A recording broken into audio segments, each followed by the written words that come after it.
Are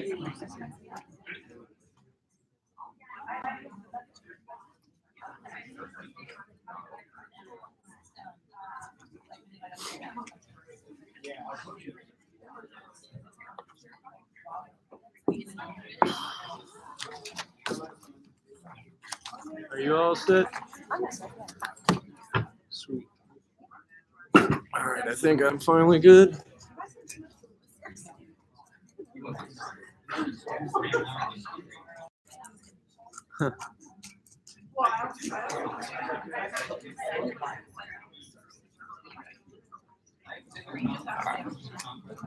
I think we're good. Sorry we're running behind. Thanks for hanging in there.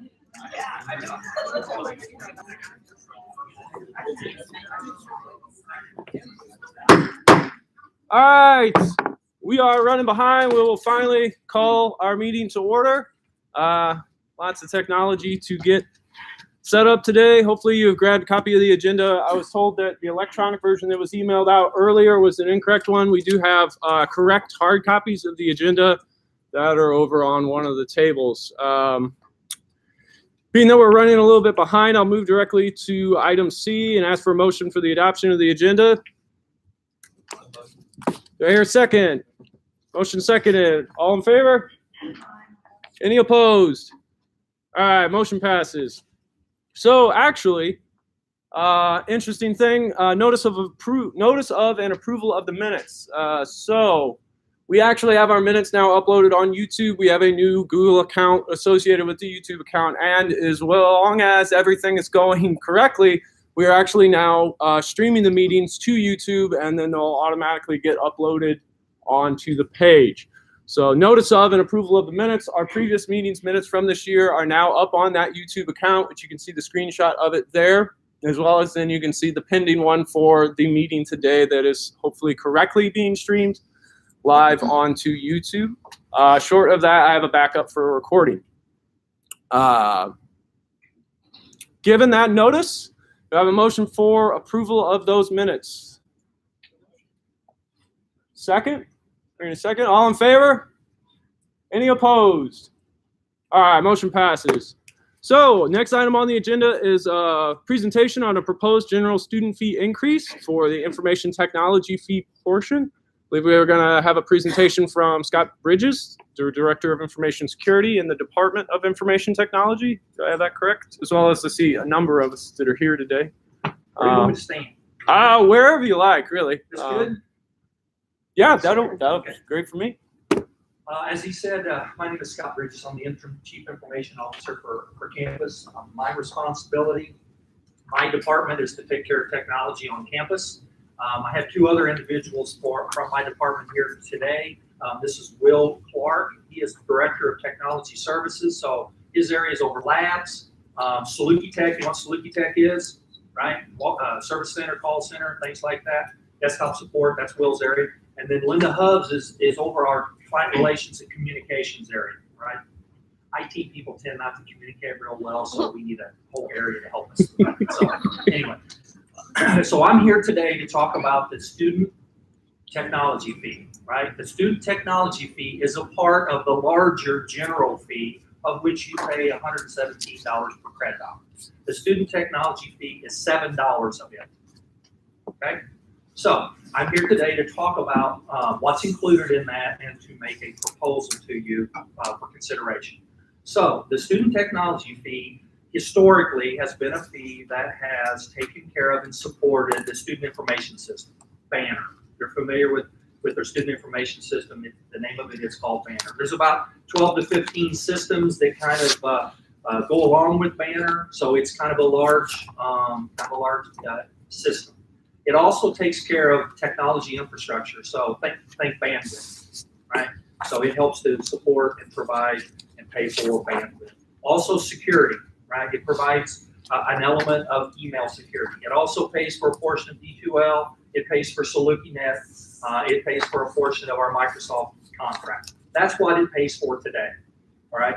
But we've reached a point of saturation where we can't grow our technology because we're maxed out based on the fee structure as of today, what it brings in we just can't bring new technology to you. And I'm going to talk about the new technology that we can present to you.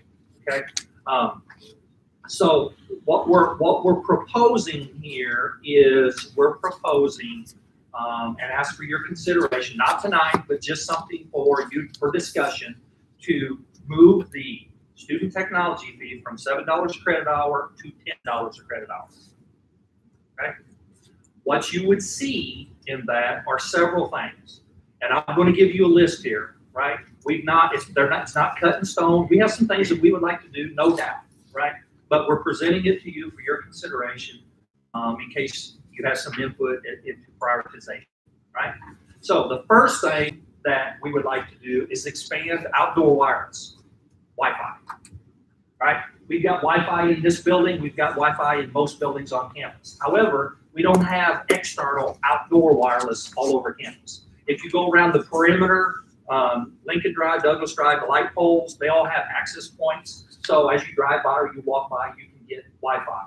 But if you're in the central heart of campus, outside of the library, between Fainer, the library, Pulliam, Wam, Lawson, you're not going to get it, right? So you can be walking, right, listening to music, listen to whatever, and you're going to hit a dead space, and it's going to cut out. We do have areas on campus that have Wi-Fi. The most notable is between Fainer, the Student Services building just north of the Student Center, right in this area, that has outdoor wireless. A little bit around Morse Library, but we don't have any around Lawson. We don't have anything in the interior of the engineering complex, right? And in the central part of campus, we don't have outdoor wireless. We think that's something that. Now, are you going to work or do classwork or whatever in the dead of winter out there? No, probably not even in July. It's going to be hot, but there's going to be opportunity that outdoor wireless is going to come in mighty handy, right? And like I said, when you're walking through and you're listening to something, and you're connected to Wi-Fi, you're going to hit dead spots. So that's one thing. The second thing is something we call VDI. I don't know if you're familiar with this. It's virtual desktop infrastructure. So what that is, we have over 50 labs across campus. About 5 of them are in Will's area, but there are about 50 that are not in Will's area. And they're departmental labs that are specifically for the students in those colleges or departments or areas, and they have specialized software, right? So all of these labs have spawned because they have special software such that we can't provide it in IT alone, or we can't handle the capacity. So these labs have spawned. But what VDI does is VDI allows us to deliver software such that we have a large computing server cluster in our data center, and that serves out software to any device. So the devices I see all across the room here, you could run a small piece of software. It's a virtual computer.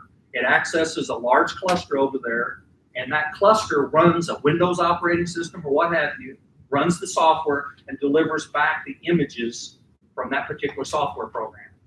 So we think that's really important, such that we can convert our labs now into collaborative workspaces.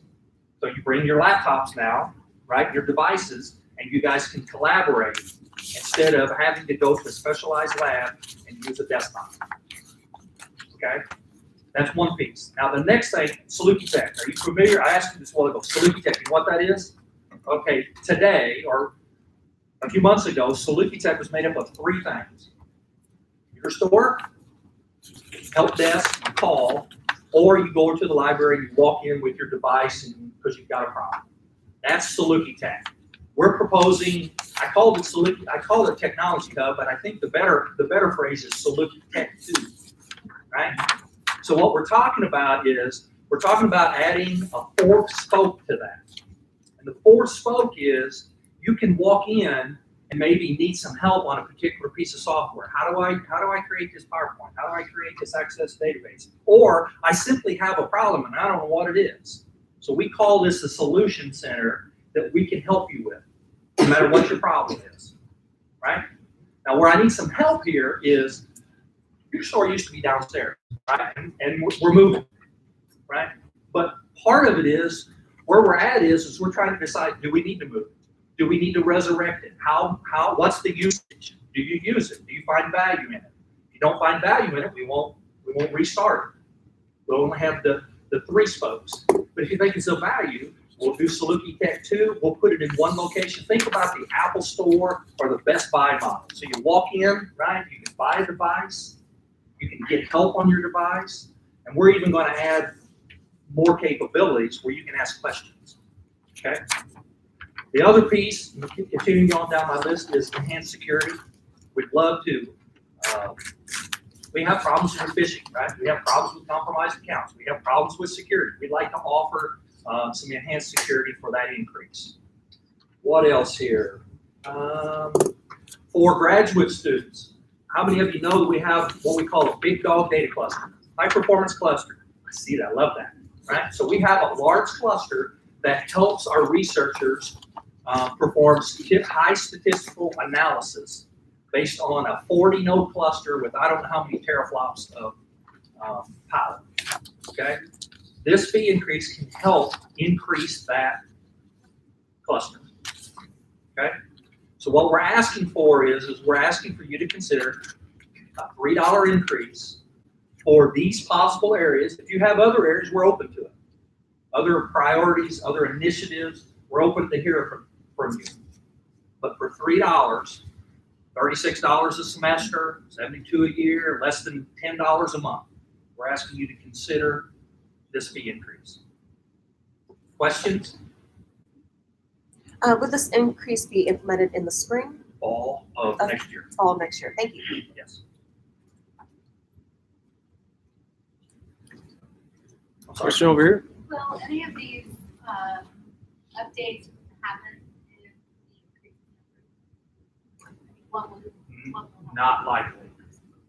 Not likely. Here's one thing.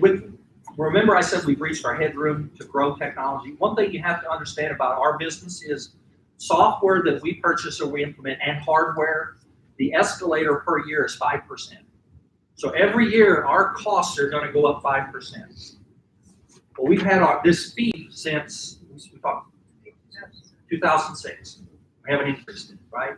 That's why we're coming to you now saying we've reached our capacity. We'd like for us to consider an increase so we can provide more technology. Would the $3 increase the overall fee to $130, or would it give you a larger share of the existing $127? The existing fee is 117. $117. It would go up to 120.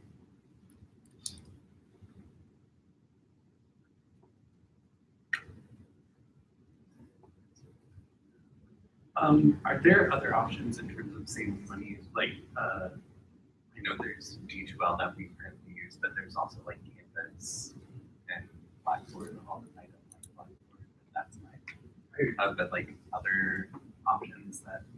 Absolutely. We look at that every year. For us to get the best price, we tend to have to do multi-year agreements, right? So, for us to get the best cost, 3, 4, 5-year agreements, and at each time that we approach that period of time where that's coming to the end of the contract, we review that, and our learning management system is most obviously one of them. Absolutely. Say that this body thinks that maybe the store isn't needed any longer. Will that free up any amount of budget for you all? A little. We use part of the student tech fee to support Saluki Tech with students. So our labor is students in those areas, right? So without that area, students aren't employed, and we're not paying those students. That's generally the biggest cost. That was a question I had with the fourth spoke and the solution center. That any staffing in that, is that going to be something where it's student workers, potentially a GA or something? You want to tackle that? Yeah, so absolutely. What we currently operate, right? Store's been mothballed, but the call center and the solution center, the walk-up center, I should say, we would consolidate those folks into a single location, have those leverage that staff so that we can have GAs and student employees there able to do the demos able to answer the questions, answer the phone calls, demonstrate some wares. If the idea of resurrecting the store is a good one. Will we still have a full-time staff member to manage? Absolutely, but yeah, we leverage student employees everywhere we can simply because of cost. We get more for it. We use, if you compare ourselves to our peers, we use probably a lot more student workers as compared to our peers. There's value in that. We're training up the students, they get great jobs after that, and they're cheaper labor. And I do also want to add that one of the things that consolidation to that solution center would afford us to do is extend our opening hours. Well, Bill doesn't too if we bring all of them together, and I don't know how much full-time staff we have, but that brings all that full-time staff into the same place as well. So More we have more consolidation, people there. efficiencies. Yes, ma'am. Yes, so, what type of like research, was kind of conducted or will be conducted? Because the board spoke, it sounds hopeful, but I also have a hard time thinking that there's an undergrad or graduate student that doesn't know how to use a PowerPoint. So, like, is there a survey that went around that the students were, this is the need that we want? Or, what type of, like, how did this determination come about, I guess? It's mostly from what we see as a need on campus and other schools, but we've been talking about perhaps the survey might be, something that we would want to do and ask questions and see what students think. So right now, some part of that is anecdotal feedback we're getting in the labs at the walk-up center. Yeah, I just don't know how they. Yes, I love that data. You're going along with this sports center. What would this new initiative do that the current existing help desk cannot accomplish? Basically, the current help desk is on the phone. What the Solution Center is one-on-one. You walk up, you get that one-on-one assistance. Yes. The library back in the day, good point about PowerPoint, Excel, Well, things I like, no, that's a didn't good know point. that was really hard things, and I was like, maybe there's a bigger issue. Right, no, right. Back in the day, the library, not part of IT, but the library used to offer courses, just like we're talking about. But over time, maybe it's because people are sharper and they get taught in high school and things like that. But we kind of think there's some general computing help, and maybe it's not all software. Maybe it's, I got this problem here and I don't know what's going on, right? It's not hardware, maybe it's software, maybe it's not. Maybe it's, they just don't like know how to use that device, right? Sorry, I have a follow-up question. So, and maybe this is because I just did go to undergrad here in the law school, and in the law school there is, because of our legal clinic, we do have outside community members who are in the library who may use our computers. In the Morris Library, does the public have access, and would they have access to this fourth tier walk-up help desk sort of thing? Was that for students only? You know what? I haven't given that any thought yet. That's something that we're going to have to think about. But I do want to say that, for instance, right now, the public could come up to Morris Library and have their computer repaired. But for them, it's fee for service, as it is, some of the services are for you too, right? If you need your hard drive replaced or something like that, you're paying for the part and whatever else. But those would be fee for service for people that are not paying the student fee. Absolutely, you have to have your student ID to get the cost included. I mean, one of the things I'm sensitive to is we have an element of public service that we need to do. But if it comes down to somebody walked up, unaffiliated with the university, us helping them versus helping a student, Right. you know what I mean? Yeah. I'm going to help the student. Yeah. But To my colleague's point, I'm having some concerns about whether or not we would be removing tech support that is currently in the law school. We have a team that's dedicated for law students, for law school faculty members. And if you were to remove them in order to consolidate them to one area elsewhere on campus, we would lose that individualized touch at our specific school, especially if we have to run our equipment.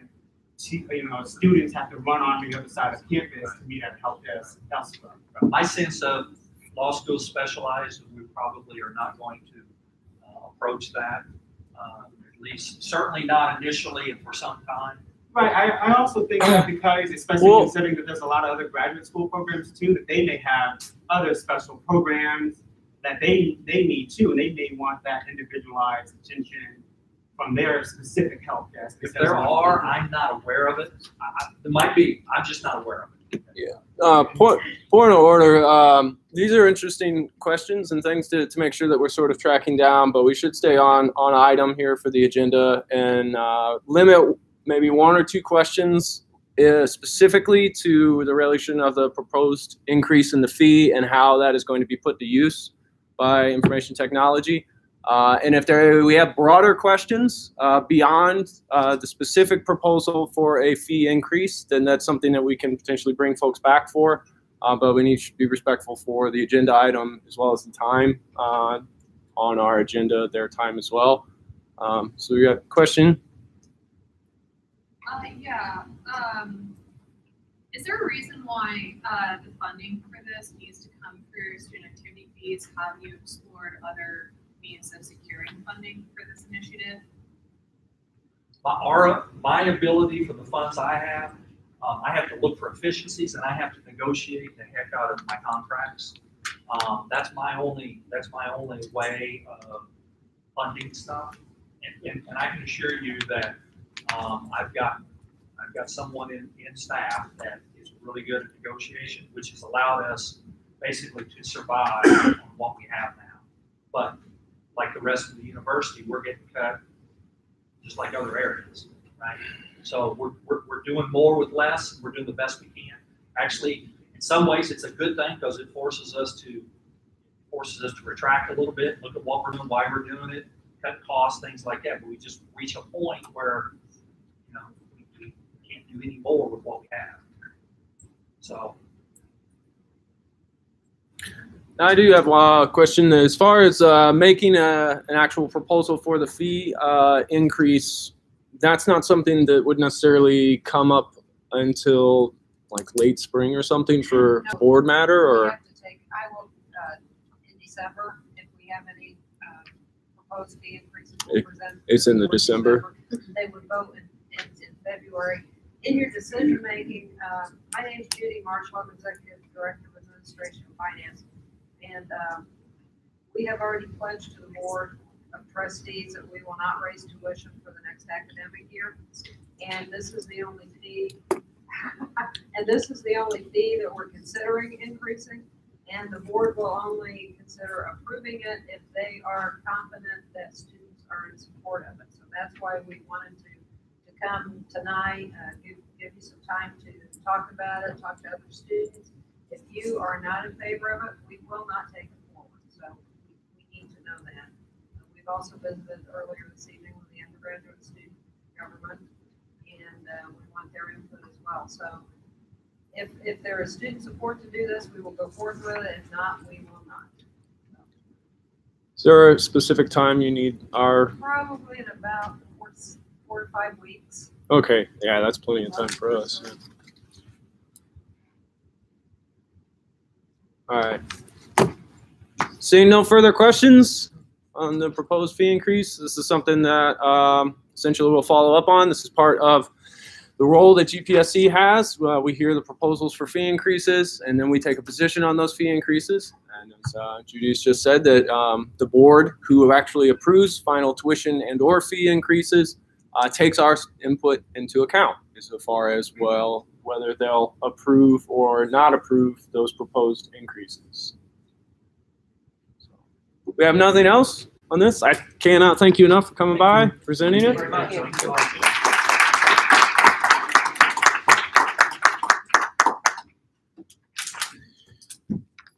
All right. We will keep moving along with the next agenda item being the special election of vice president for Graduate School Affairs 2.0. All right. So the announcement of the candidates and rules. Diana, I'm under the understanding that we have Yes. change in the candidates. Is that correct? So at this time and from the floor, we also have the opportunity, I believe, to take additional candidates. Is that correct? Or did we, as a commission, say that we have to just base it off of the previous? I think we said. Who wish to have their names appear on the printed ballot must be nominated at either of the 2 regularly scheduled GPSC meetings preceding the election meeting. Nominations must be moved and seconded by voting members of the GPSC. Nominees must be provided the opportunity to decline the nomination prior to balloting. That's what I have for nominations. All right, with that said then, I do have a list, and that list was sent out last week of eligible voters. Those would be anyone who has been in attendance for the past 3 weeks, not including this meeting. If this is your first meeting that you are attending, then that would put you outside of our language of our Constitution. So our Constitution just pretty much states that you have to attend at least one of the 3 meetings prior to the election. At this time, we did have a candidate asked to be removed so that they can further academic research, and that was Alex Davenport.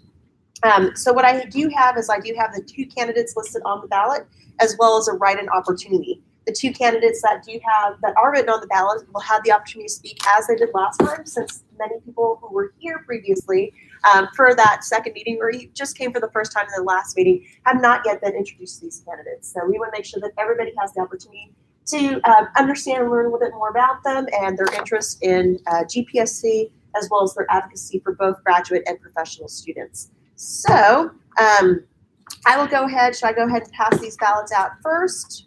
Yeah, you can go ahead and pass around the ballots, and Great. I will read over a little bit more of this for our rules. So we are voting on the Vice President for Graduate School Affairs, who is the official liaison between the Graduate and Professional Student Council and the Graduate School, communicating with all areas of academic affairs. The Vice President of Graduate School Affairs shall research and report on issues required by the President or the Council. The Vice President of Graduate School Affairs further serves as a resource base for all graduate and professional students by keeping abreast issues under consideration by the graduate school and all other issues affecting graduate students. Vice President for Graduate School Affairs will meet regularly with the Dean of the Graduate School. This Vice President also serves as a member and de facto chair of the Graduate Council Representatives, and the GPSC Graduate Council Representatives are charged with serving as liaisons between GPSC and the Graduate Councils, the Graduate Council. So candidates for the position of the Vice President of Graduate School Affairs must be a graduate and professional student enrolled and in good standing at SIUC for the term during which elections are conducted.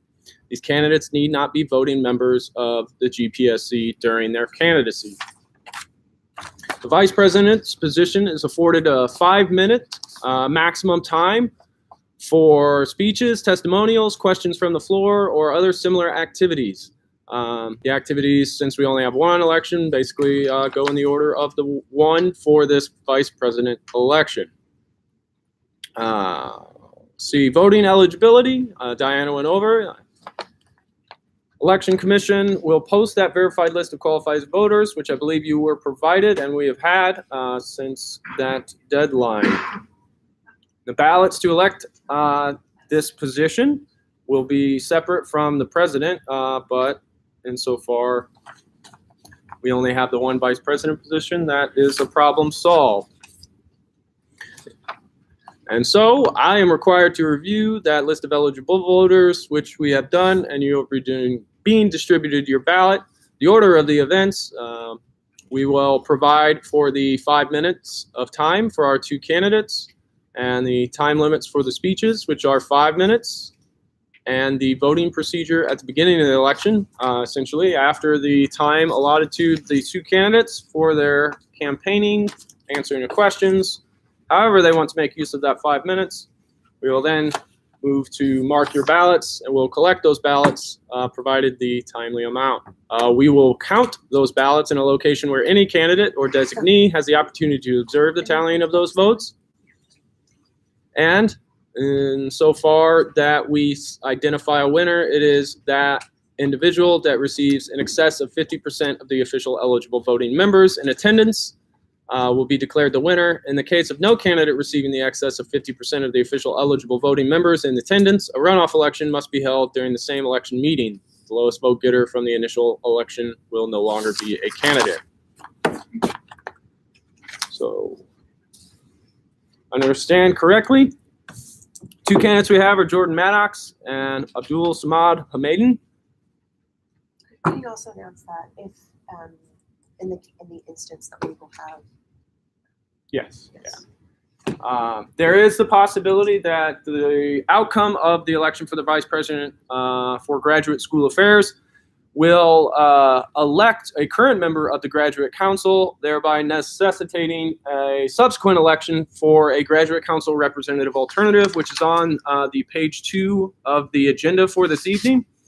We will have previous nominations for that, and would go forward with that election at the tail end of the meeting, that being the case. Yes? Can we read the nominations for that? Yes. Sure. So based on nominations from our previous meeting, and like I said, there's opportunities for writing candidates. And I'm going to pronounce your last name wrong, Danny, but it's Ficasca? What? How do you pronounce it? That Koske. Yep, pronounced that horribly wrong. Donnie McMahon, Lindy Wagner, and Kyle Childress. I think I pronounced his name wrong. And then we also have an area for write-in. So if anybody, if we come to that, if anybody would like to be removed, just inform us. All right. Question? We nominated Jamaica last meeting, Yes. and Kyle was removed. Yes. Oh, yes. Okay, thank you. That's right. Totally forgot about that. I can make these if the edits are necessary. I can run upstairs and edit. Yeah, we'll have a recess. So yeah, we can fix that if we need to. But thank you. All right. Well, then we need to move on to the speeches for these candidates. We go in the order of nominated, that being also the one listed on your ballots, as well as the agenda. So, Jordan, give you 5 minutes here. Diana, can you time this? All Yes. of my technology is being used up. I will put the timer in front of you then as well. Kind of us I stand. later. I Yeah. Sorry. Hold on 1 second. Yeah, sorry, it's a little. Timer going. I don't know if you want it to count down. If not, Good? Yeah. All right. Hello, my name is Jordan Maddox, and I am running for Vice President of Graduate School Affairs.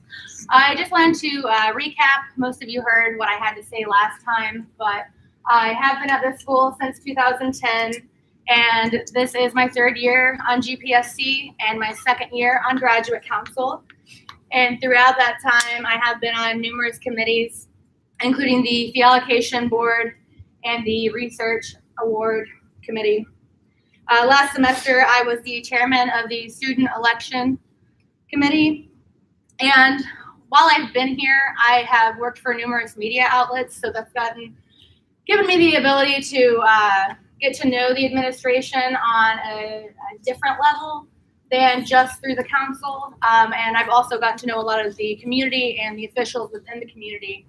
And I think it's important to point out that Carbondale is really connected to our community, and so it's important to have someone who knows both sides in the community and in the school. I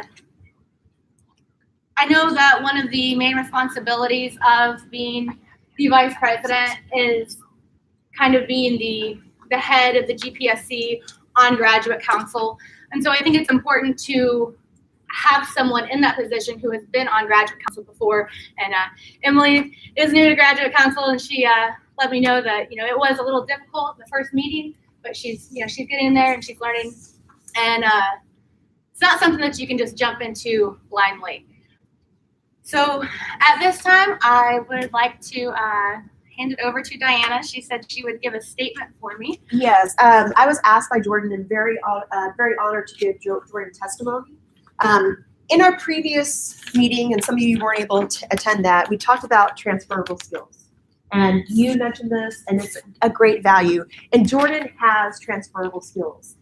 In this position, you have to be able to investigate and research and write.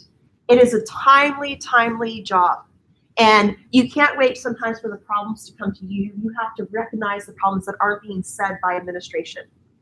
And as And as a reporter and an investigator, she recognizes that. Not only does she recognize it, she speaks on our behalf. Now, you did not mention it this time, but in the spring, she got on the phone and was calling legislative officials on our behalf as students on this campus. And that to me shows a certain level of dedication. And it's not just for graduate students, but it's for graduate and professional students. And I like to remind everyone that this is the Graduate and Professional Student Council, not the Graduate Council, not the Professional Council. This is the Graduate and Professional Student Council. And all of them need representation. We're allowed representation in that room, in this room, and on Graduate Council. But not only that, she has the skills. It's not, it has to be transferable because she's already sitting in the chair. She's already been at the meetings. She already is part of the dialogue. She already knows the issues, the people who are in that room. And if someone else were to come in, she would have to teach them how to do the job. And I don't know about you, but as a woman and a feminist, I think that's wrong. I think it's wrong to ask her to teach someone else to do their job when they're her boss. That's just me. But not only that, though, like she said, she's been here since 2010. So she understands all students' needs. She's been here both as an undergraduate student and as a professional student. But more importantly, as gaining relationships, she knows how to communicate and advocate on our behalf. She knows who's sitting on that council, and she's prepared to go into those executive meetings and speak on our behalf, negotiate on our behalf, and also move forward with relationships so that they could be openly disclose to her what needs to happen for graduate students and vice versa. But overall, her commitment to this organization, to GPSC, as she's mentioned, she's entering her third year serving GPSC, her second year serving on the Graduate Council. But she has gone above and beyond without pay, without even the inkling of the need for money. She's gone beyond the service and the duties required of anyone in this room. And I think that speaks also a lot to her credibility and her commitment to GPSC. Because she's not doing this for later, she's already been doing it for 2 years and for 3 years. Thank you. 10 seconds remaining. Any quick question? We got like 5 seconds is all. One. Have you ever advocated over for the U.S. government? That was the question that I needed to know. Excellent. Excellent. Excellent question. I think I will consult the law students before I answer that question because that was last time. Thanks. Excellent. All right.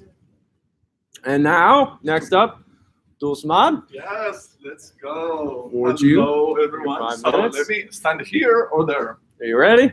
Yes, I think so. Let's do it. All right. Sure. So, firstly, good evening, everyone. This is Abdul Samad Hamaidan again. We're running against each other for the 4th time. I don't know if we are going for the 1st time, but I'm happy we are doing that together. So, as a graduate student, I have been here at SIU for the last 6 years. I came 2012 as a graduate student. I did my master's, and now this is my 5th year of PhD. I have been in Graduate and Professional Students Council for the last 2 years. This is my 3rd year. I have been working and serving in a number of committees. One of them was the Research Award. We were also for the Students Trustee election together. And working or being as a graduate student for the last 6 years got me in a different experience to know what is going on this campus, either like academically as a master's and a PhD student, but also how things went on with the budget issues. And I think I mentioned that in the last time when I was talking and giving the speech.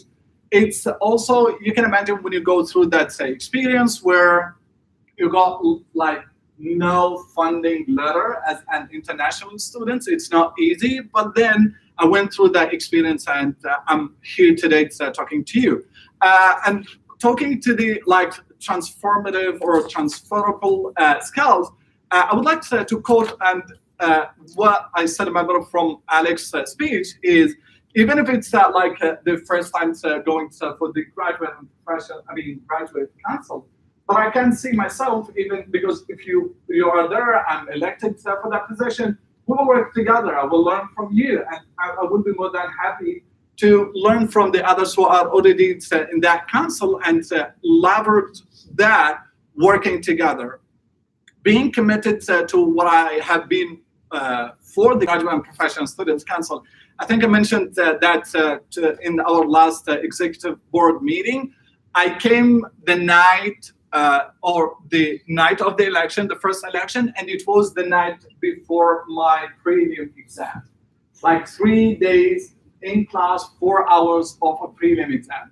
You can imagine going through that stress, very no, you need to sleep, you need to go, you need to have rest, you need to study. But then, because I felt on that day, it's not only the election, but it was also the commitment and the feeling the community in our professional and graduate students council. What also I would like to add is that I don't know if hopefully if you honor me by giving me your vote, if I'm going to be the first international students in our board or not, because I'm not sure if an international students have been in that position before or not.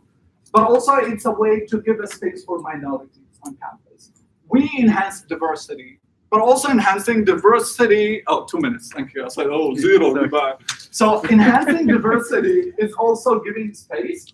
And I can see myself as an international student who is on campus and being supported by your votes and being elected to that position is giving not only me as an international student on campus, but also to represent you and how that image of our professional and students council image is represented to the community at SIU and also to the community outside of the university. So those are the basic ideas that I'm for. I believe in advocating by building relationships, not confronting. And that's what I keep enhancing, reinforcing in each speech I gave, that I believe in building more relationships, because building those more relationships will get us more steps ahead than to get into a confrontation and one another and getting in small conflicts and trying to resolve conflict and getting that time out of our goals to reach on. That's what I have. I will be more than happy to listen to questions. Please. 30 seconds. Yes. I was just curious. So you're running for this position, but you did not put your name on the ballot for just to be a representative. Why is that? Oh, that was a good question. I was asking myself now why that didn't happen. So why one but not the other? Yeah, I felt I'm more ready for the position to help with the being the vice president as a board, because I have been for the executive board for the last 2 years. I can imagine or see myself building more skills and knowledge. All right, we're out of time. That's the 5 minutes. Thank you so much.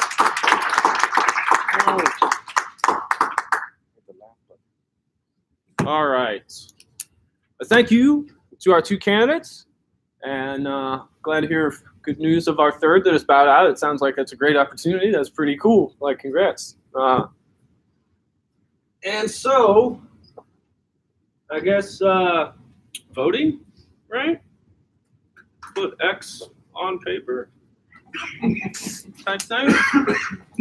And then Derek, as part of this commission, if you would be kind to help out. Derek, while you're, I'm going to kill time while y'all are counting a little bit, but we're going to collect these first and then I'll kill some time. Yeah. As we are counting votes, we're going to get a little presentation about Graduate Assistants United.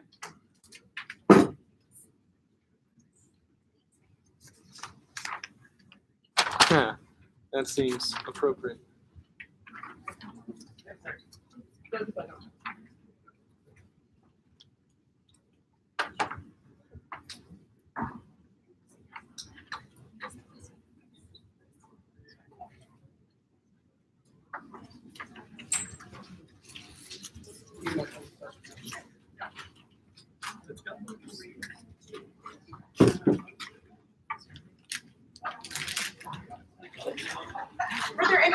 additional ballots at this time that have not been collected?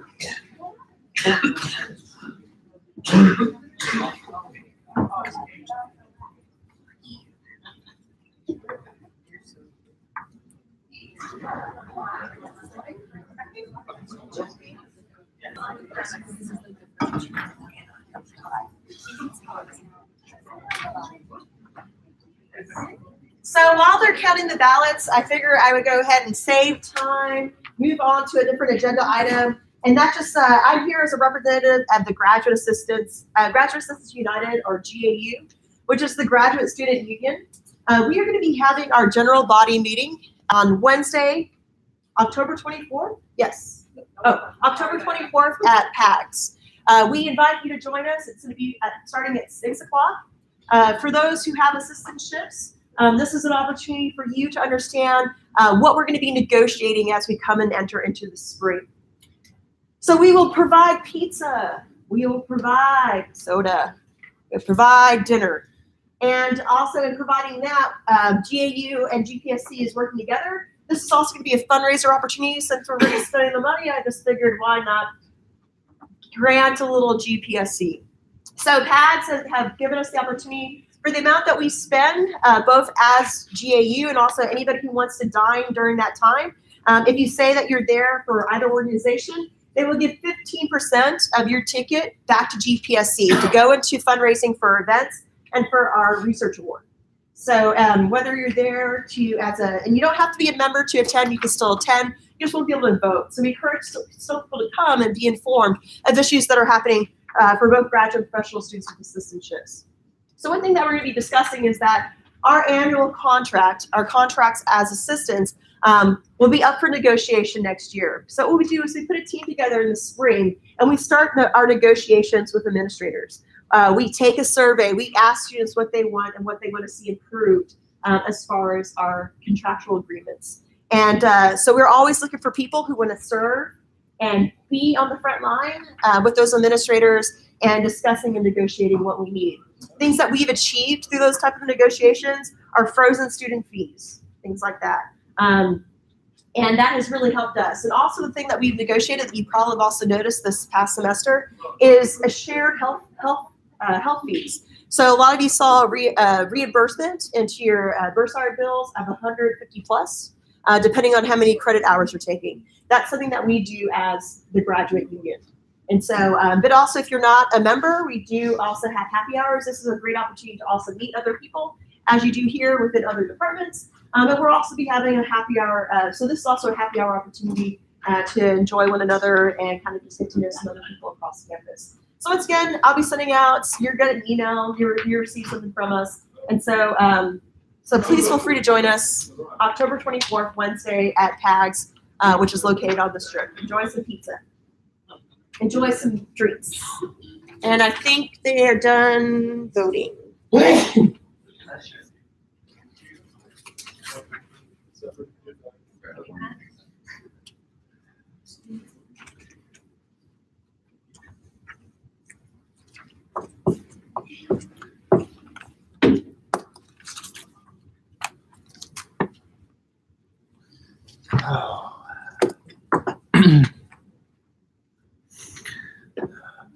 So, small aside, we lost our 2 viewers.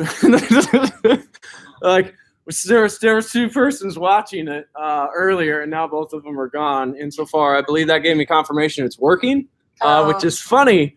But I want to know who these 2 individuals were. It could have been someone in here that was on a phone or something. I have no idea, but that'll be fun to figure out later. Oh, that actually tuned in and watching Yeah, live? yeah. What? Fancy. Yeah. We have subscribers, but one of them is myself. The other is Milos. I don't know who the third is. All right. So without further ado, I can't remember if I made a slide for this. I did. The announcement of the winner of the election for Vice President for Graduate School Affairs. And the new Vice President is Jordan Maddox.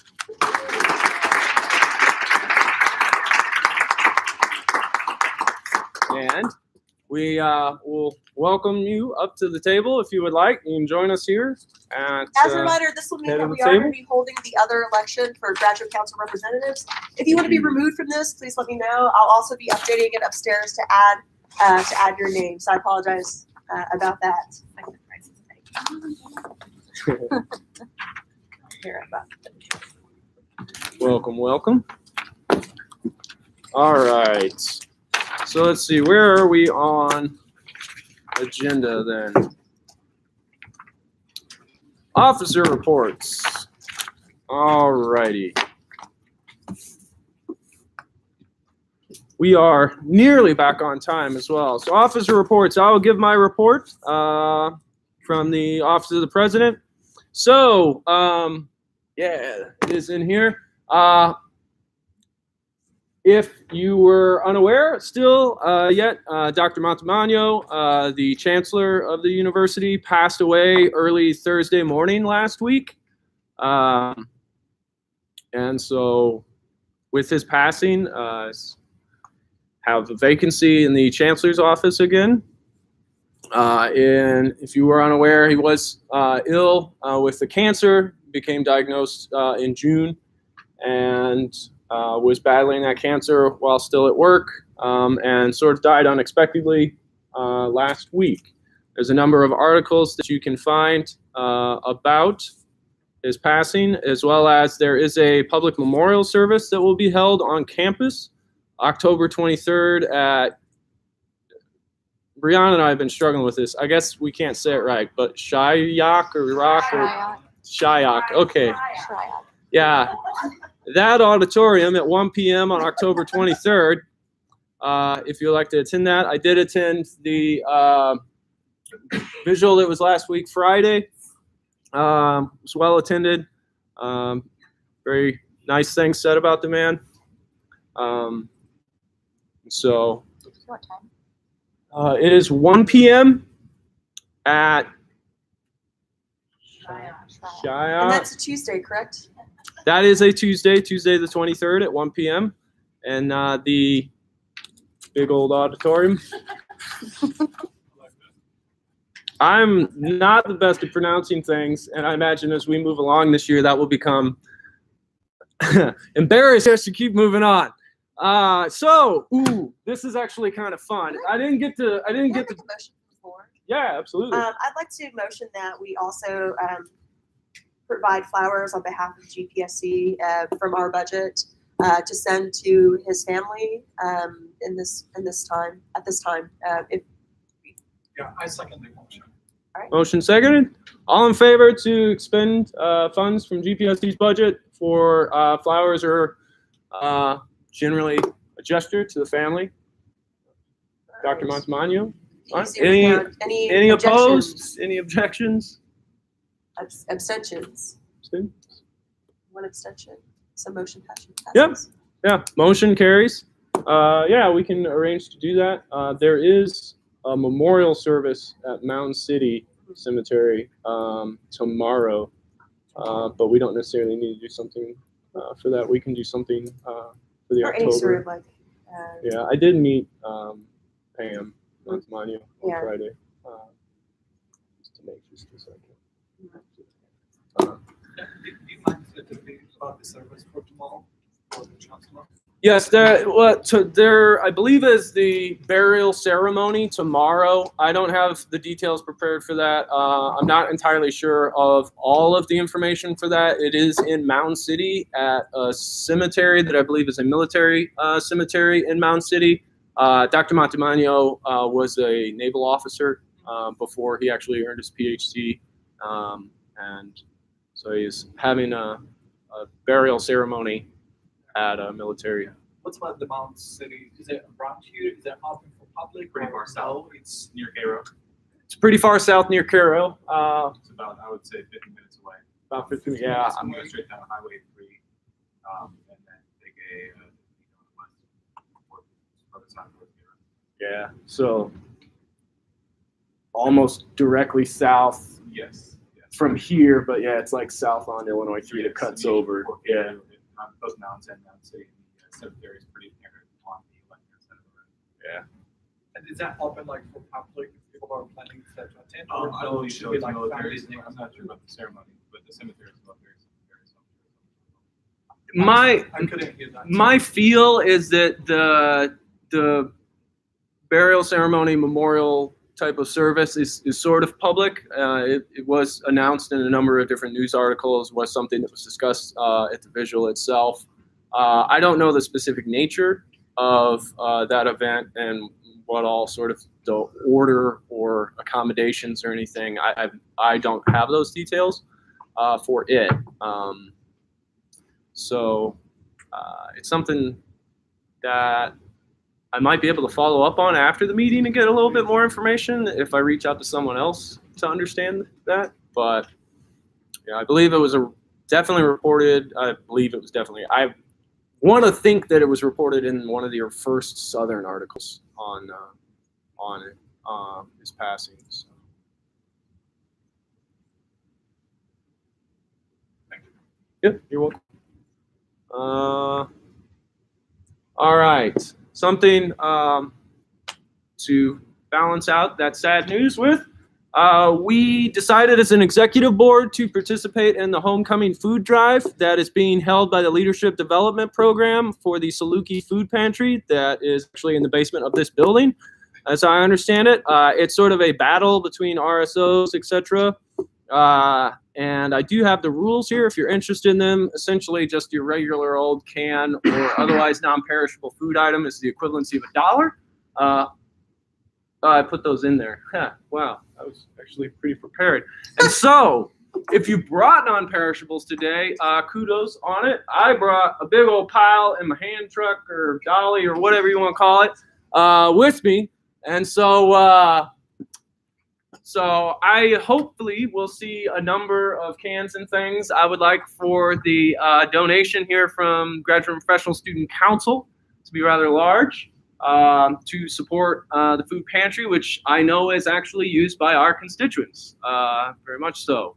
And I think it's a great way for us to contribute to the campus in general. And let's see I believe. Got to have them in by Thursday at 1, and then the winners are going to be announced Thursday evening after they count those up. And so you can drop things by the office. I think there's the ability to actually go by and drop them off at the table and tell them which organization it's from, but I can't guarantee that. I didn't get an explicit confirmation of that. But we do have that as something that we're doing. I think it's pretty cool. Excited enough to bring all the cans in tonight for it. Any questions on those two items? Other than that, I think, all of the videos are up on the YouTube, as well as then we should be live streaming there now. In addition, some updates to the website itself. So all of these minutes for the videos are linked to the council meetings on the webpage, as well as the agendas are linked on there as well. And going forward, we should have the upcoming meetings agenda up there maybe a week, maybe like 5 days before the meeting itself. So you'll actually be able to access them there. The links for the upcoming meetings are also like a pending stream that will be active on there as well. And then I know we've had some trouble with the documents for applications for funding, whether it is through the Fee Activity Board and Registered Student Organizations, or it's the Career Development Reimbursement application. And I think those have finally been reconciled, and they are now successfully loading on Google Docs, which is screen capture there of the way that they should register when you follow those links. And so I know we were having some trouble with those. I believe those issues have been resolved. I didn't put an image of that because actually, yeah, that was a weird image to put up. You got a question, Derek? So, sort of like open to council here, discussion on the food drive. Sure. Do we want to maybe authorize us to buy as like a board with our own funding some amount of food for this? Is this something we're able to do, or we're interested in doing, or do we want to I see Diana shaking her head now. Like for us to spend money on the food that could be donated? Oh, like $50 We don't really have, I'm happy to give flowers on someone's passing, but this is the, kindness of your heart, go through your cupboards, look at what's about to expire and give it away. You know what I mean? Don't do that. But if you have something that you're just like, I'm never going to eat this, it's been sitting there. But because this is a beneficial thing, we do have the opportunity to win money. But I think collectively, out of the kindness of our hearts, we can give what we possibly can give, but it's not expected that we give $50 worth of food. Are we allowed to just donate money? Yes. I understand food drives, it's better for the receiving institutions if they get money because they can negotiate low possible. Yeah, so Yes. they had actually did mention that we Monetary, could just donate money. Yeah, monetary donations are allowed and will go towards your donation in the Now, competition. on that end, if people want, I will always leave it up to the general body on what they feel is best. This does support the Saluki Food Pantry, which primarily, and not going to lie, does support a lot of our graduate students, a lot of our international students who are both undergraduate and graduate students. So it's a pantry that does get used. And so I certainly don't mind contributing $50. But I think that's a reasonable amount if we choose to do that, if you want to continue with that motion.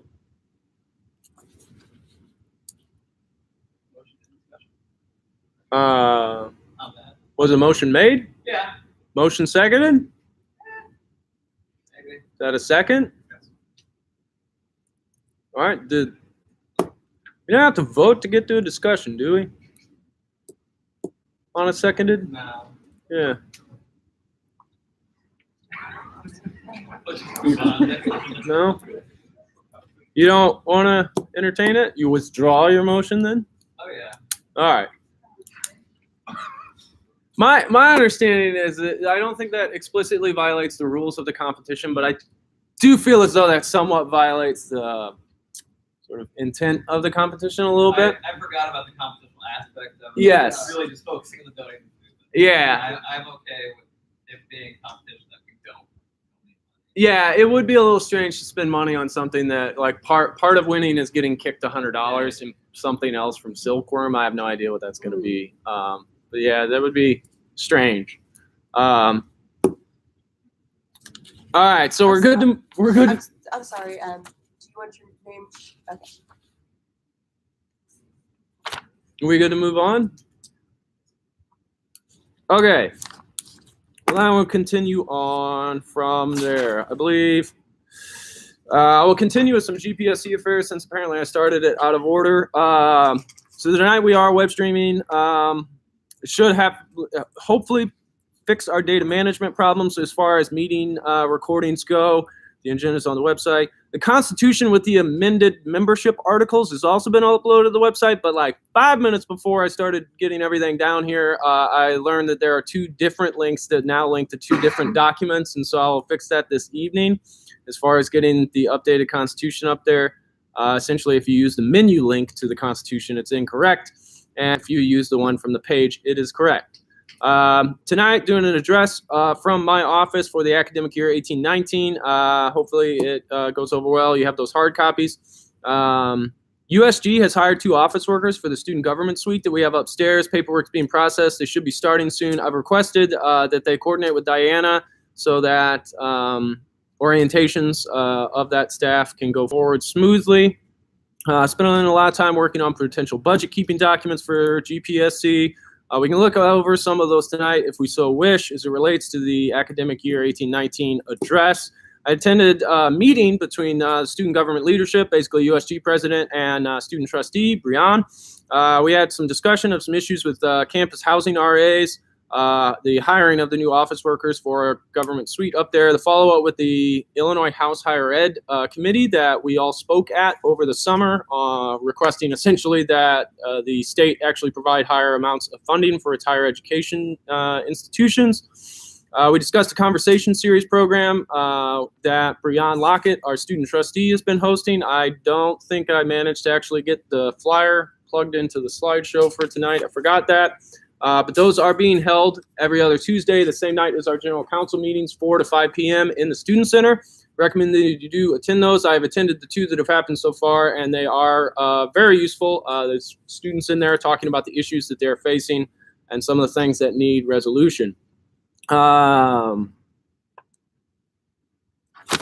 Going on to some graduate council affairs. Emily started as our new graduate council rep rather flawlessly. There were no problems with the slight weirdness of some of the filling vacancies within grad council, but all hurdles were no issue at all. It did well. It's fantastic.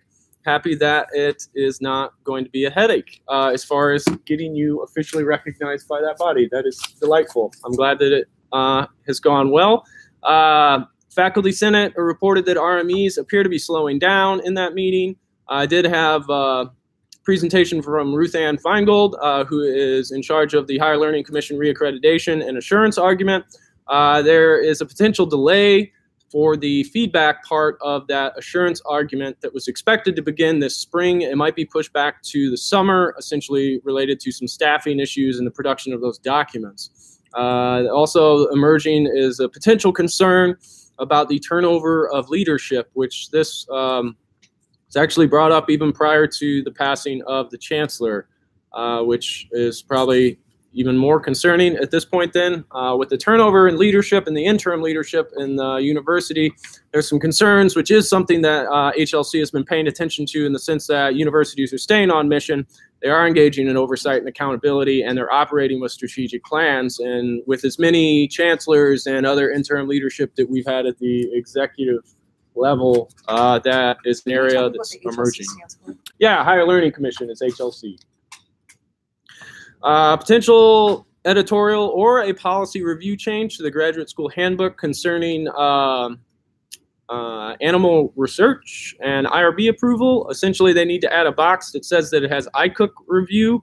And I wish I could tell you what ICOOK is, but I cannot ever remember, one, how to spell that abbreviation or acronym or what it stands for. Essentially, it is an internal committee that reviews research on animal subjects. That they are trying to add the additional requirement for review that might change a specific policy that might actually require graduate council to vote on it. New programs did hear a number of RMEs. 2 recommended for approval on the School of Mathematical and Statistical Sciences and the School of Biological Sciences. And 4 recommended for rejection, Agricultural Sciences, Management and Marketing, Human Sciences, and Education. 5. I thought there was 5. The 5th recommended for rejection being Analytics, Finance, and Economics. There was a broad discussion over the recommendation for approval versus the recommendation for rejection, and the notion of adding in whereas is a part of those resolutions for approval and or rejection, and explaining why the graduate council needs as a change from the administration as a part of those RMEs. Those are the documents that make changes to programs at the university in order for it to get to the approval of the graduate council. Now, just a little bit less of a report. Any questions with any of that so far? Please repeat the information regarding ICOOK protocol. Yeah, essentially they, as a part of the research review board that all of the studies have to go through for campus, anything affiliated essentially with campus has to go through that. For things that involve animal subjects, there's a part of that review process that you're already using. They want to add to that application, basically a certification to claim that it's gotten the approval from ICOOK, which I can't remember what that stands for. Thank you. Animal Care and Use Committee? Okay. All projects related to animal subjects. Yeah, I believe non-human Yes. animal subjects, yeah. Certainly not every project requires ICOOK review with animal subjects. Some do. Yeah, so for ICOOK, for approval, Yeah. studying animal species not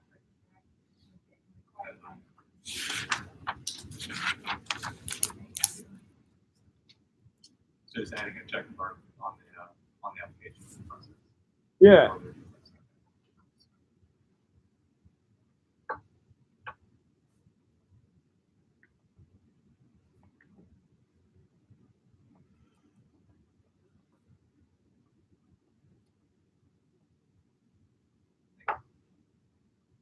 Yeah, absolutely. No, thank you. That is not something that occurred to me while I was hearing it. And they were non-specific as to the idea. Is this a blanket change? And so anything involving, or if it's going to be specific to the things that actually only require the iCook review. And yeah.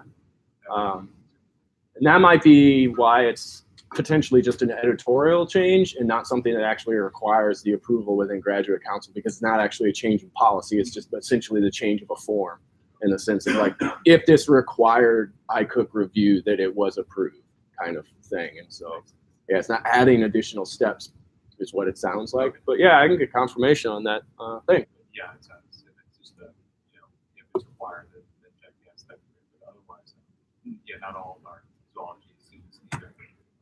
Yeah, that makes perfect sense. Yeah. Yeah. Anything else?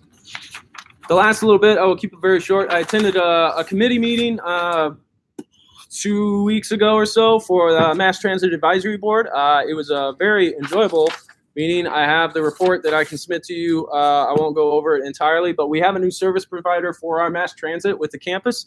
It is all of the services for mass transit have been folded into a single contract, so night safety, the paratransit, as well as the regular mass transit service. They are all under the same provider now as Rides, and they are also a regional transit provider. As well as with this, since they're a regional transit provider, there's the opportunity to use that service to get to other places like St. Louis. Some of the other cities are escaping my mind right now, for where you can go on that, essentially all at the same cost of the mass transit fee. You just using your same card or QR code, I believe is what it is, to get on the bus. Sounds like the agreement that they've reached with the Rides, who's now taking over that service provider ship, is pretty great. But that committee, insofar that I did attend it, the most important thing that I have to say about that is that we're still looking for someone to fill that spot on that committee. And something that I learned while I was there was that the student members of that committee serve as chair and vice chair, that the advisory board is actually chaired by the student members and not anyone that is working for either the city, the firm using for the mass transit, or the staff employees with the student center who hosts the committee and arrange the committee. So if you're interested in being on the Mass Transit Advisory Board, they do have some pretty cool stuff that they are looking at, and you have the opportunity to chair or vice chair that committee with a representative from the undergraduate student government. They are going to be looking at an analysis of the routes and some pretty interesting stuff if you're into like urban planning, mass transit planning, stuff like that, public administration, and using walkability maps and trying to plan out hard and soft stops. It was actually a pretty cool meeting. I enjoyed it, but that is where I will cut myself off. If there are any questions with that, if you're interested in that committee, you can come up afterwards, but I will stop talking and give the agenda here over to Diana. I will not report on this. I'll just sort of save it for the allocation board. Sure.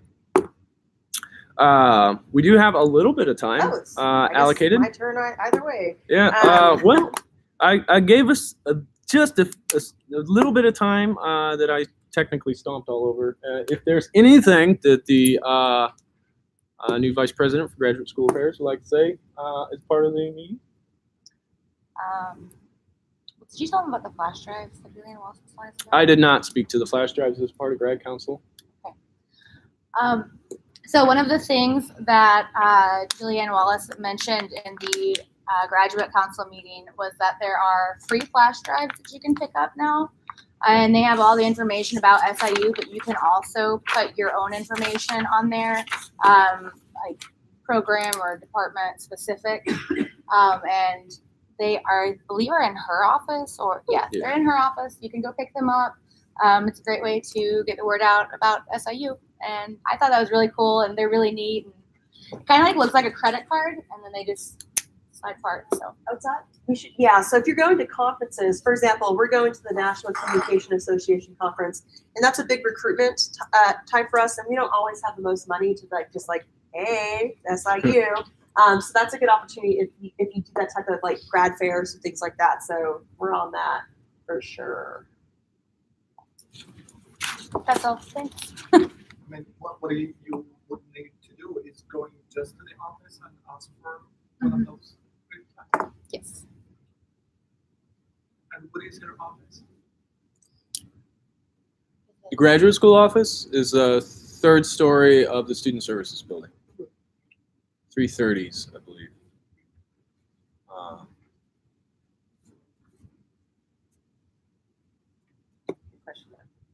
All right, I'll just move Cool. on. Yep. Since it's kind of combined reports, since I'm back to back anyways. Today we met with zoology. They have an event. Let me grab that sheet. Sorry. Coming. They have a speaker series coming up. Sorry, I had quite a few documents come my way. There we go. So they have the zoology has their graduate student association, and they hold the 2018 and 2019 Life Sciences Seminar Series that happens both in the fall and spring semesters. They'll be bringing a total of 11 speakers throughout the academic year. Last year we were able to support them, and we would like to support them again this year. They have just given us a budget for their fall and what their hard costs have been, and they will be returning in the spring as we are allocated more money. And so at this time, I should note that last year we gave them $1,700. We don't have the ability at this time to give them that type of amount just because we're very limited, as I mentioned in our other meeting. So what we are going to do is give them half of that amount in the fall, and as we see what we can bring in, and also as we have that safety fund that has $10,000 in it that will be reallocated in the spring based on where we're at within our budget, they're able to come back and then ask for additional funding, also beyond what we gave them last year, but additional funding in the spring. So this is just to help with their fall fees. So I make a motion before that GPSC support this event by providing them $850 for this fall semester. Second. Do I all in favor? Great. But I will be contacting. We have our zoology people in the room, so I apologize we weren't able to give more. I think it's a fantastic event, and I will be communicating with them, also giving some other opportunities on how to fundraise throughout the academic year that I think would be very helpful. And so happy to support this event again. Beyond that, as far as the financial report, right now I do have some things pending. But with that and this, that means a total paid out of $1,650 from event funding, and that will leave $4,950 remaining. That could potentially just be all of our funding for the rest of the year or just for the fall, but that's what we have to work with right now. Hence why we can give so much, because we have quite a few people still coming in the doors. As far as travel funding, we've given out $2,400, but still quite a few pending. But I recommend as soon as you register for those conferences, even if it's in the spring, make sure you send us that information so that you can get reimbursed. As I reminded everyone, the way that we receive funding is based on the student fee, and that's allocated to us on a monthly basis. So in September, we received our bulk fund for the fall, and that was $1,800 and about $18,500 under. And then we received also $5,500 plus in October. So you can see that on this path, being that our total was expected to be $64,000 for the year, that trickles in a little bit from the summer and a little bit for the remaining months in the fall. But with that said, I don't see how that puts us on trajectory. Just gonna put that out there. Just don't be scared. That if you do the math, the bulk of the funds already been received for the fall. So that should give us a sign of what can potentially be received later. And in the fall also usually is when we receive more money, not in the spring, because of the counts. People will decide to leave campus or whatever, move on to different things. So budgets might be a little tight. Just getting that out there again. Yeah, the big payment per semester is around like 35% of the annual received. And then so those two big payments that we get ends up being about 2/3 to 80% of what we'll get in a year. Yeah. We got a lot over summer, more than what was expected. Yeah. So I mean, I'll have to look at the projections based on the receipt. That's my report. And also fundraisers, because of this tight need for fundings, I'm trying to think of other fundraisers to do throughout the academic year, like this piggybacking off of money that's already going to be spent by GAU. But if you can also think of any other fundraisers that you'd like to see us participate in, feel free to throw those my way and we can engage in those, or I can see how we can do those, especially if it's something that's already occurring, and we can just piggyback off of it. But that's it for me. Yeah, I'm sorry, Darren, but I have a question. For that motion of the 800 approval, were we supposed to go for objection and abstain or no?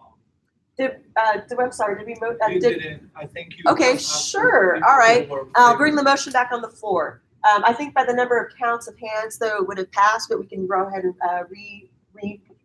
bring that to the floor for clarification. I had motioned that $850 be provided to zoology for their 2018-2019 Life Sciences Seminar. Their initial request, the actual request was for $4,749 because this event cost nearly $8,000 to hold. So what we can give them at this time, even though this is a nearly $8,000 event, is $850. So I'd like to motion that we give them $850 for this event, which they've already spent a very large amount on. So The motion was seconded. And I'll ask again for all those in favor. Any opposed? Any abstain? Seeing none opposed, motion passes. Any other business? No. Okay. Well, so in a previous meeting, I said that I was a fan of Back to the Future, and apparently in constructing this agenda, I thought I'd take us all back in time. I don't know what to do as far as that goes with the presentation that I've got for this evening and where we are on time. As far as just at 9, we're about 15 to 20 minutes behind what ideally would have been our schedule. And we do have to conduct the election for a graduate council representative alternate still for this evening. If everyone is willing to hang in there for the presentation that we have with what I had the hard copy for this evening, I'll continue on with that.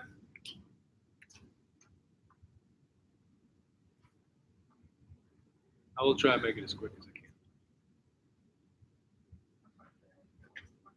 Yeah, it's just on the original agenda, I messed up the timing, apparently.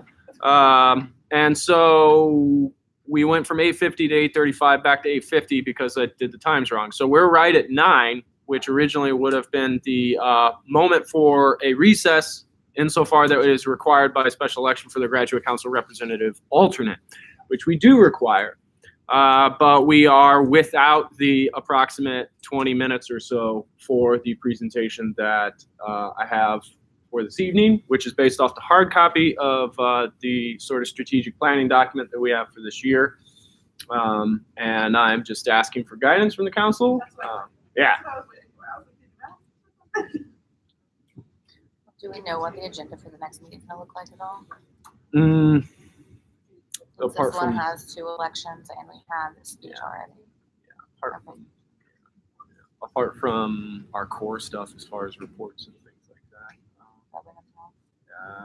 Whatever comes up, yeah, in the by. I imagine we'll probably have some traction on graduate council on the chancellor interim appointment. And whatever else. That's sort of where we are. PC on this. Yeah. Didn't lock it. They didn't lock it. My keys are in my office. Is everybody just waiting on me? No, I'm trying to get a sense of what the council would like me to do, if they would like for me to occupy 20 minutes of your time with a presentation based on the report, strategic plan, or what you would like me to do. We do have some time still that we have to occupy as we prepare for the graduate council representative alternate election. And so we're not entirely done yet. It becomes a situation of how much time we dedicate to the back in time agenda item. Yes. How many candidates were there? I'm curious about timing, because everyone gets 2 minutes, right? So there was there 5 or 6 people Yes. now. So that's like, what, it's 2 minutes plus the votes, that's only like 15, 20 minutes. So, and how long do you need for this? Because I'm just- Donnie said there's I'm only just trying to do some math to see if we're gonna stay, how long we stay, and if we don't, then we can look for like a meeting. Realistically, it's probably like 20 minutes, Altogether. 25 minutes presentation. Your presentation. Yeah. Which is an awesome presentation. It's long. Yeah. Very Can we exciting. probably have a motion? So Can we, since you it's just, first- sorry, go ahead, please. you were gonna say, I'm probably what I'm, go ahead. Go ahead, yeah, I think you're gonna say it. Go ahead. So while I support the 20 to 25 minute presentation, I'm curious how, since it's your plan, Clay, how comfortable you are with it. Because I also know that you've been working hard on it, so I also don't want to be like. Well, man, I don't care necessarily about how hard I work on it, though. I do. I've been killing myself I have a motion, trying actually. to get this stuff ready. Yeah. Can you just email it out to, I motion that you email it out to us and then you just ask for questions next time. I will email it out. Okay. We will likely still have an agenda item on it, and we'll probably still go over it as far as in Let's table it. presentation. Let's do that. I have a, well. Well, there's a motion on the floor to table. I would drop my. Yes, Robert. I motion that we skip ahead to agenda item M, and then we come back around to the presentation. Second. Well, we still have to do the election. So if we go Yeah, to, that's M, right? yeah, if we go to, well, no, that's the recess Okay. till the election. How about in I don't have time for that. We're just trying to. I motion that we skip to the special election, like start that process, and then wrap back around to the presentation. Getting the ballots and the nominations changed right now. Can we start? No. I don't have the materials for the actual order of the nominations for the speeches and everything. We should in about 5 minutes or so. So withdraw the motion. Okay. I am going to email you the presentation. And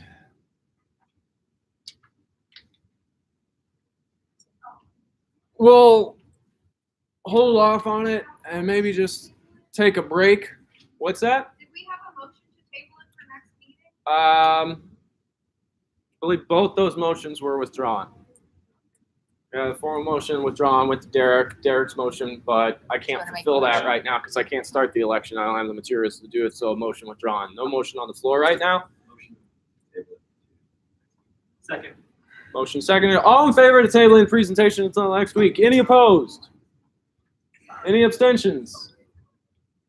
Abstention? Thanks. All right, motion passes. Moves us to the good of the order. I would entertain a motion to move to a recess pending Diana's return to then promptly return to order upon her return. So motion seconded. All in favor of going to recess? All right, any opposed? All right, motion passes. We'll go to recess. I'm going to mute that, but I'm going to leave it on because I don't know how to do the boot backup thing. So that camera's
All right, it is 9:13.